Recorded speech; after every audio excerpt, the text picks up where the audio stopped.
Hi, my name is Carla. I've been knitting for 1 year and 4 months, and these are my projects.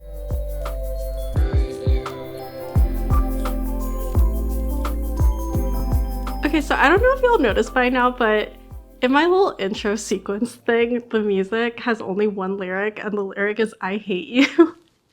And I definitely have noticed this before. I noticed it when I was editing my first video, but by the time I noticed it, I was like already in too deep with the timing and everything, and I thought I'd change it by now, but I haven't. So if you noticed it, I don't hate you, but I do like the song, but I will try to change it, but also I might not change it anytime soon. Anyway, this is a typical knitting podcast. I'll be following the usual format that everyone else follows, so I am going to talk about what I'm wearing. I'll talk about my finished objects, my works in progress, and my acquisitions, and any other random things that I want to talk about. So I've been having this problem when I've been recording where I use my phone as a camera and I use my laptop as a monitor for the camera so I can see what I'm recording.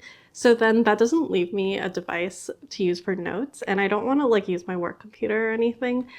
So I was like, what am I going to do? How am I going to memorize everything I'm going to say? And then I remembered about the concept of paper and pen. So now I'm using this like very special technology to keep track of what I'm trying to say. This is a really cute notebook and pen that my brother and sister-in-law got for me from Japan in pink and purple. Very me. So I'm very happy to discover this technology. Other updates, I just had like the busiest week of my life. Hopefully by now there's a vlog up about it, so if you haven't seen it, please check it out. Since I've been really busy, I've only been focused on 3 projects, and we'll get to that in a bit. First, I'll talk about what I'm wearing. I am not wearing black today. Wow.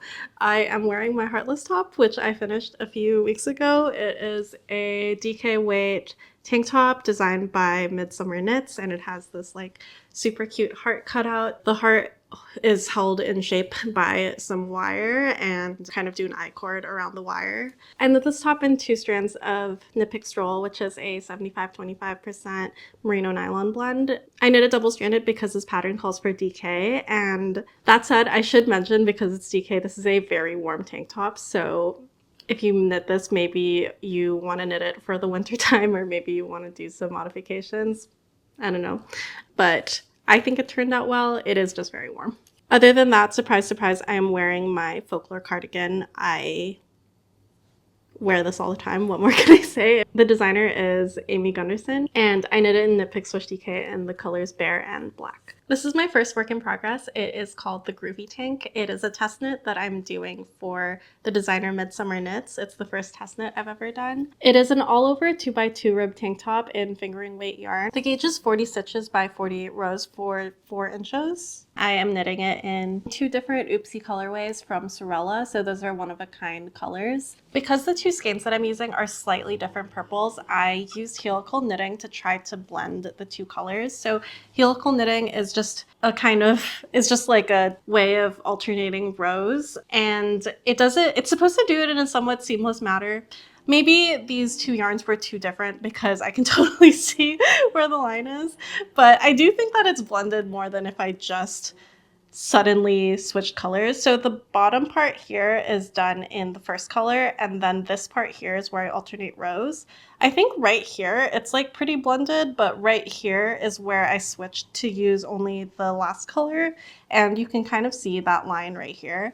And I think it looks more obvious on camera, I think. I'm not really sure, but I'm hoping it won't be as obvious when I actually wear it. Overall, I'm pretty okay with how it looks. I think that if I had done helical knitting for like more of it, or even the whole thing, it would definitely look more blended. I didn't really want to deal with it during this intricate part of the design. Now that I know more about helical knitting, I know that the change would be happening more on the back, and also now I know more how this pattern is worked up, so I know that it wouldn't have been hard to continue the helical knitting, but I just didn't know that at the time. So this is how it turned out. I don't think it's so bad. I really think that it looks fine, and I think it'll look even less obvious when I wear it. Fingers crossed.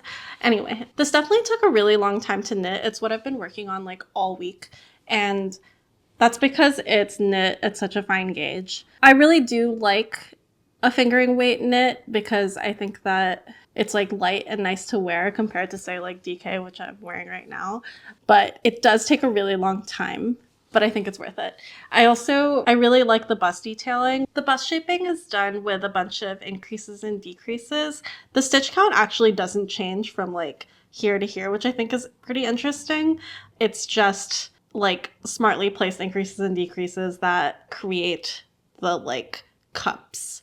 I did try it on. It wasn't finished enough for me to like really judge how well it fit. I do think that I can imagine it and I can imagine it looking good. So I just want to get this done really quick. Hopefully I can finish this by next week so I can really be the judge of like whether it fits nicely. I am doing size 5, which is a size larger than I did this top in. And that's because my measurements just changed between when I made this and when I made this. And so I'm a little nervous that like if my weight just fluctuates, like will this continue to fit over time? I don't really know, but I hope that the ribbing will make it more forgiving and that it will fit somewhat okay. I mean, this one still fits even though I am maybe technically a size larger than it. Hopefully this will also work for me. I don't know. Depending on what my measurements are on any given day, I just hope that it works out, I guess. Something to note is that I did or did not meet gauge depending on how you look at it. My swatch was slightly more narrow than it was supposed to be and slightly taller than it was supposed to be, but in a way that was like proportional enough that I think that it technically, if it were stretched in one direction, it would meet gauge, because if your gauge swatch is both too tall and too narrow, I don't think it makes sense to size up a needle or size down a needle. So to me, it sounds like my gauge was just right, but I'd have to like knit up the whole garment to really be the judge. In the pattern, it says that you may not be able to hit gauge with a small gauge swatch. So at this point, the whole top is my gauge swatch, and I'll just see if I meet gauge after blocking in the end. It's all a big test here. So yeah, I did a lot of knitting on this. I think I just had like maybe this much of the body done when I showed this last, and I now like pretty much like tripled it since I last showed it, or even more. And I did all of the complicated increasing and decreasing, and I'm just like pretty proud of my progress there. And because I've been spending pretty much all week on this, I don't have that many updates on my other projects. I just kind of like was hyper focused on this one. So about the tested experience, because I've been so focused on this, I'm on the earlier side of finishing up the pattern. I think there's maybe only just 2 or 3 of us that are this far. We're doing the test knit communication in a Slack channel, and it's pretty quiet so far. I think because the first part of it is just 2x2 ribs, so people don't really have questions on that. So far, all the discussion in the test knit has been about clarity in terms of naming the stitch markers. Like there's so many stitch markers in the pattern, and there's just discussion about how specific we should be about the stitch markers and stuff like that. But it's pretty interesting to see how a pattern is designed, because it's like there are ways that you can like add more words and make the pattern more confusing. So it's like you have to kind of strike this balance between explaining and like over explaining, because just when you add too much detail, you kind of lose some of the essence of what's going on. So it's just pretty interesting to see that happening in real time. So yeah, I'm pretty far in this. All that's left to do is a few more rounds that are fully in the round, and then I'll be splitting off for the neckline to like make more of a V-like shape and then do the straps. And then I'll be done. So hopefully I'll be wearing this, or I'll be at least talking about this as a finished object in the next one. So yeah, that's my groovy tank. If I at any point called this the heartless tank during this video, it's because they're by the same designer. So my next work in progress is my temperature blanket. I actually haven't talked about this on the podcast yet, so I will talk about it a bit more in details. So I think a lot of people know what a temperature blanket is, but if you don't, it's basically when you make a blanket that has like sections that represent the 365 or 66 days of the year, and each section is a color representing the temperature of that day. For my blanket, I'm using the high of the day, and I I'm in the US, so I use Fahrenheit. I'm using a color scheme of 12 colors.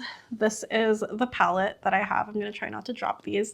I'm using a mix of pinks, blues, purples, and neutrals. So I epically failed at making this blanket last year. I tried to make it. I did it in crochet because I was more into crochet at that time, and I made a pattern that was just too complicated, and there were so many ends to weave in, and it was hard to keep track of what I was doing. So for this year, first of all, I didn't want to show this on the podcast until I made significant progress on it, and also I wanted to make sure that the pattern was as simple as it could possibly be. So this is my January panel, and this is January 1st, and this is January 31st.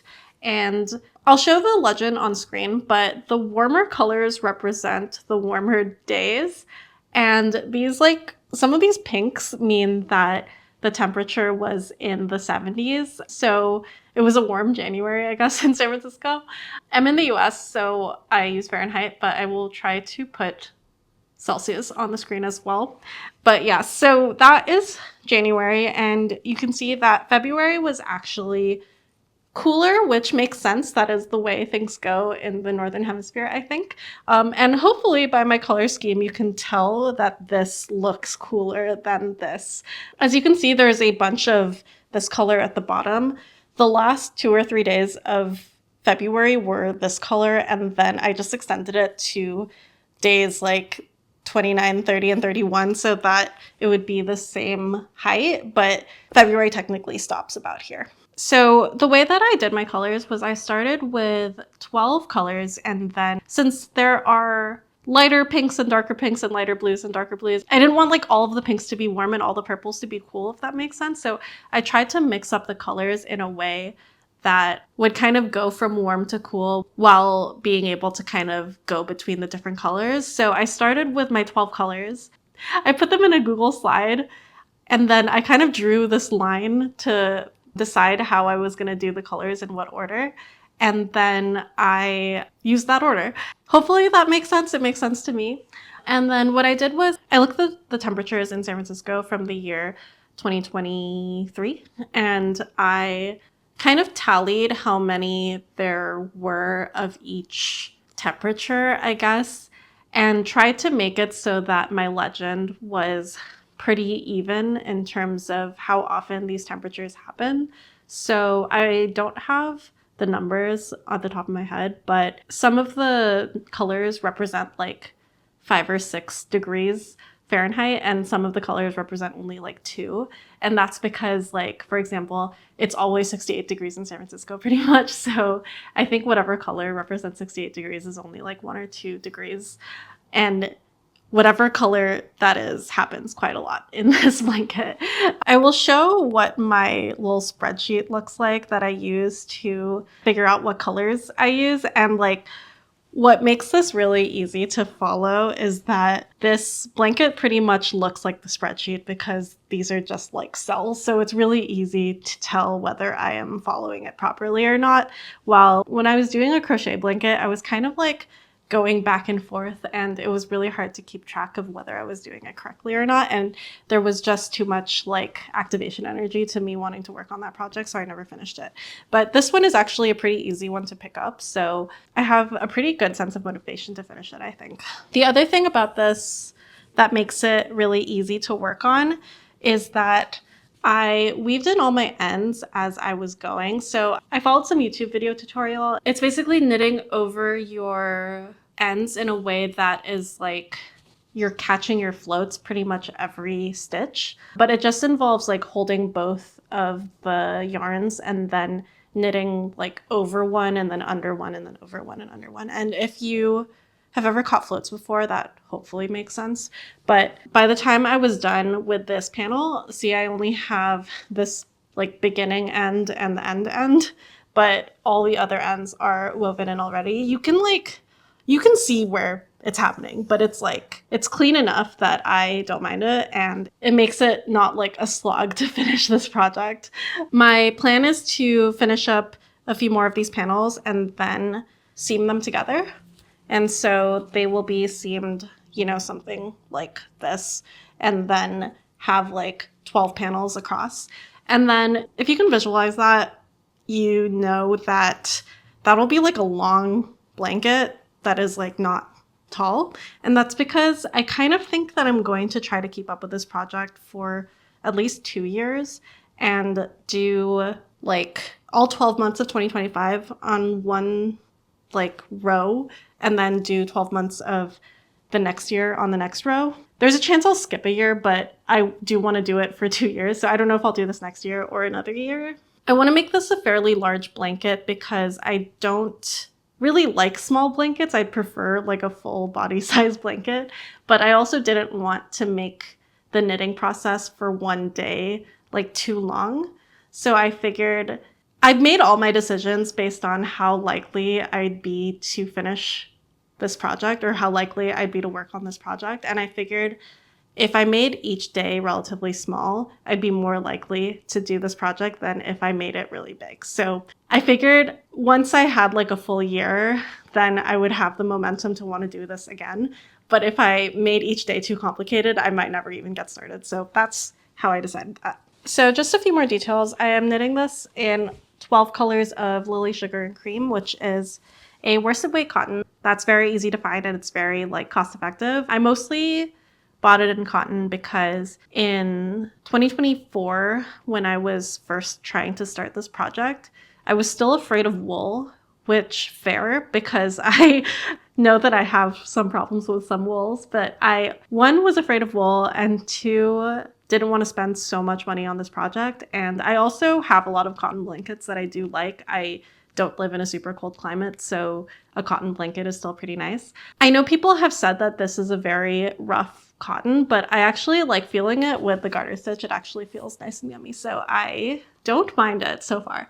And is it like harder to work with than wool now that I have gotten used to working with like superwash wool? It's a little bit harder to work with because like there isn't any give, so it's like a little bit hard. It's a little bit more harsh on my hands, but because it's in garter stitch, it is nice and stretchy and squishy. So I do like that. Like I do like how the pattern works for the yarn. So I don't know if I said I'm using US size 7 4.5 millimeter needles. I think that's the recommended size for Lily Sugar and Cream. And last thing is the actual details on this pattern. So I'm not following any specific blanket pattern. What I decided to do was I cast on 30 stitches across and did 6 rows of garter stitch. And I used the first row to weave in the end that I just finished using, and I use the third row to weave in the end that I just started using. And I think that's it. I think that, yes, this does look a little crazy,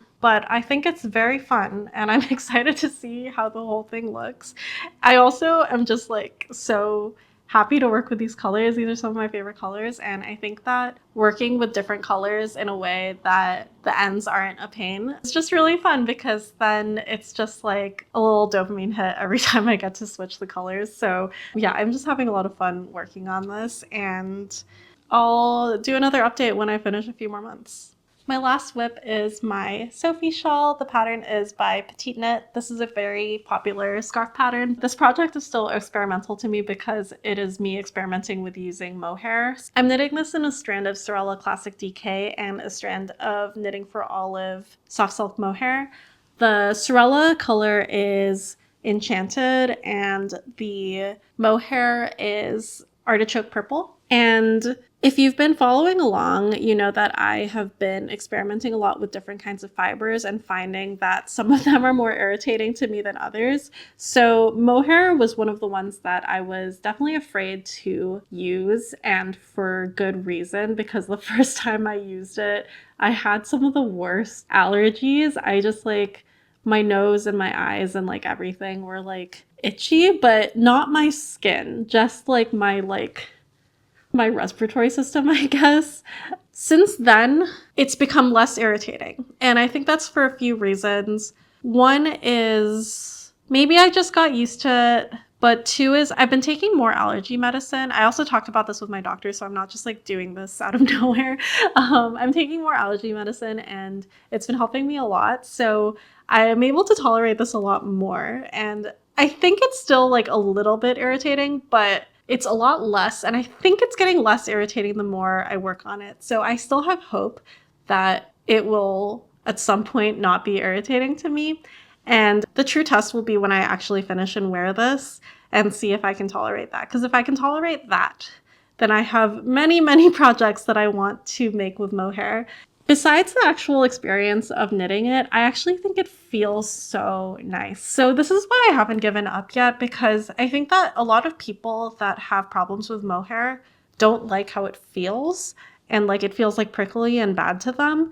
And I actually think mohair, or at least this mohair, feels really nice on my skin, and I'd really like to wear it. I'd really like to own it. I'd really like to have different garments made in mohair. So I am very hopeful that I can still use it. So I want to finish this ASAP so that I can figure that out. So a few details about this project. I mentioned it is supposed to be in a worsted weight, and I'm using DK plus mohair to make that happen. I think I am not quite hitting gauge. It's a little smaller than it's supposed to be, but it doesn't matter so much because it's a scarf. I am knitting the size large. I want it to be as long as possible. And I think like it's a triangle, so it's like, it's not that hard to modify the pattern to be however many rows that you want, but I do want it to be like at least my height and stuff. I have just finished the skein of Enchanted. It's not quite like half as long as I want it to be. I want it to be a little bit longer than this, or I want half of it to be a little bit longer than this. So I think I'm gonna add on another skein and still continue increasing before I decrease again. I don't have another skein of Enchanted, but I have this other skein in the same base in one of the winter tonals called Sugar Mountain. These are both 100% merino wool. And I think that'll look really nice. And I initially planned on doing it half and half, but I think I have many skeins of this. So I think I'll do like maybe like 1/3, 2/3 or something like that, but I'll continue increasing with this color and then also do the other half in this color. I think as a scarf, that'll look fine. So yeah, there's not much to say about this one, except that I am still hopeful about the mohair.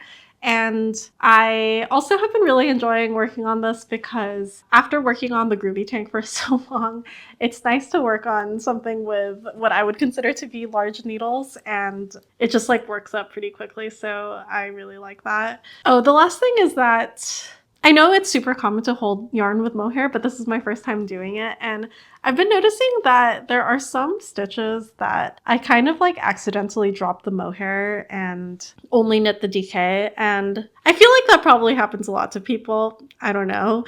I don't think it's super noticeable. I mean, I can definitely see a few of them, like for example, like right here, there's like a loop of mohair that's sticking out. I can find like a few more examples, maybe like 3 or 4 more times that I did that by accident. Oh, there's one right here as well.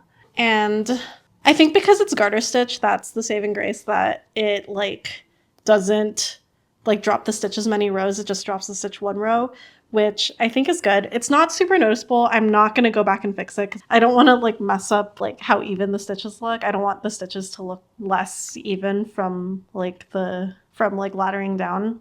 I just don't think it's worth it, so I'm not going to fix it. But yeah, that's maybe like one mistake, I guess, that I have in this. But overall, I think it looks nice, and I think the fabric is so nice and fluffy. And right now, I don't think I have a crazy feeling of like allergic reaction. I think it's like, I feel like maybe it's bothering me a little bit, but that also might be the fact that my body always feels bad. So I'm not really sure. Okay, so that is it for my works in progress. I have 2 acquisitions and they both just came in the mail recently, so I haven't even opened them. So I'm gonna open them right now. So the first one I have is from Ruby and Roses. I've never ordered from Ruby and Roses before, so I'm pretty excited. I was going through her in-stock colors and I found a lavender called Taro that was like totally up my alley. I love lavender and I love taro. So I just got 1 skein to make socks with. Oh, this is so cute. So that's the skein, and it's in a bag right now that I'm going to open, and then I'll talk about it so that I don't mess with the microphone. Okay, this is the skein. It is so cute. It's a very light lavender and it's like a tonal, so it's not like all one color. So you might be like, why are you buying lavender yarn? You're wearing lavender. It's really easy to find lavender yarn. It's completely different and it has a lot more depth of color than the lavender that I'm wearing. And I just think that it looks very, I don't know, it looks a lot like taro and taro boba, and it looks like edible. I don't know. There's just a lot more depth to it. Anyway, this is the card that comes in the container. It has a picture of Addie and has a little note from her, which is so cute. It smells really good. I guess they use like some kind of scented soap or wool wash or something on it. This is an 8515 superwash merino nylon 4-ply, 437 yards per 100 grams. So it is, I feel like most fingering weight hand-dyed yarns come in 1 or 2 bases. It's either the 2-ply 400 yards or the 4-ply 437 yards. So this one is the 4-ply 437 yards, which I think Sewrella also recently switched to. I do like the 4-ply yarns because I think that they have a slightly, I don't know that much about spinning, but I want to say they have a higher twist than the 2-ply yarns. One, it makes the yarn a little bit more round and makes the stitches look more even. And 2, I think more plies means more durability. But yeah, I'm excited to make a sock in this color. I think I'll do my Peninsula Dolores yarn first, but then this will be close in the queue because I would love to have socks in this color. And the last thing I'll talk about is my other acquisition. I have a large package from Wool & Company. So I've talked about this a lot, like so many times, but I wear this cardigan all the time, but you can see lots of pilling on it.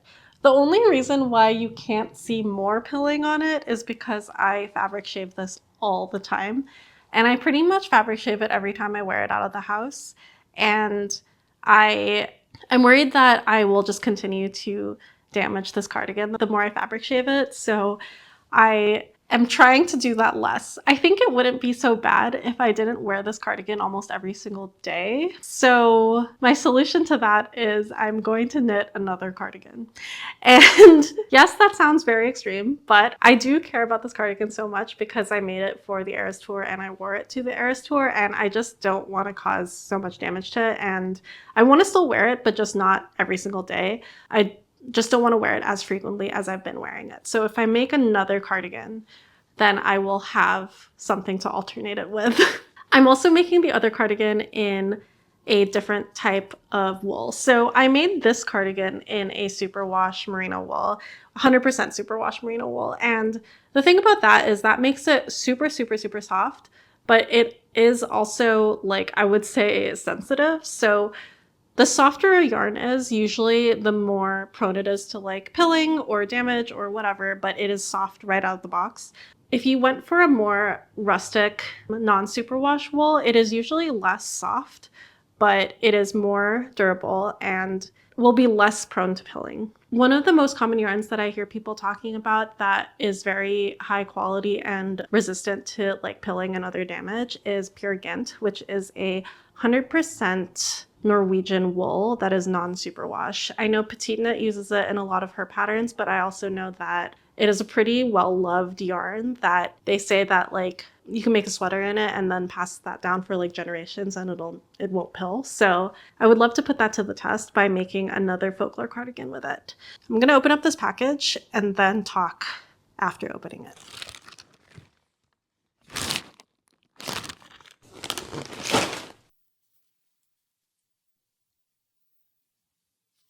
So these are the 2 colors I got. They are pretty light. I bought, I don't remember, but many balls of this color and a few of this one because each skein of this is only 99 yards. And let me just read a few things on it. So it's 100% Norwegian wool produced in Norway by Sandnes garn. These don't have the color names on it, but I think that this is natural and this is Bristol black. This is the color 1012. This one is 3800. So I think this is a decent color match. This is like slightly more yellow, but it is still a natural color. So I feel like it was fitting for the folklore cardigan. And then this one is a dark gray. It is not quite black, but I used black for this folklore cardigan, but I got a dark gray for this one. Before I knit up this cardigan, I had never seen the original like Taylor Swift merchandise folklore cardigan in person, or at least I had never like really paid attention to it until I started knitting. So I only saw it on like pictures on the internet, and there's like not even that many pictures because there's so many like dupes of the original cardigan as well. So I couldn't tell what color the stripes were. I thought they were black. But then when I went to the Eras tour, I like saw so many like more original folklore cardigans, and I saw that the stripes were a very dark gray actually. So I think that this will be a nice color for the stripes. So yeah, these are the two colors. Do I have a lot of whips right now? Yes. Am I going to cast this on? Also, yes. And it's because I wear this cardigan almost every single day. I feel like it's a very core part of my wardrobe at this point. I call it part of my cartoon character outfit. So I really want a new version of it pretty urgently. So I am probably going to cast this on before the next video. So that's all for this one. Thank you so much for watching. I hope you got a lot of knitting or crocheting done during this episode. If you enjoy this type of content, please subscribe, leave a comment, let me know what you're working on. I love hearing from you and I respond to everyone. Thank you again, and I will see you in the next one. Bye!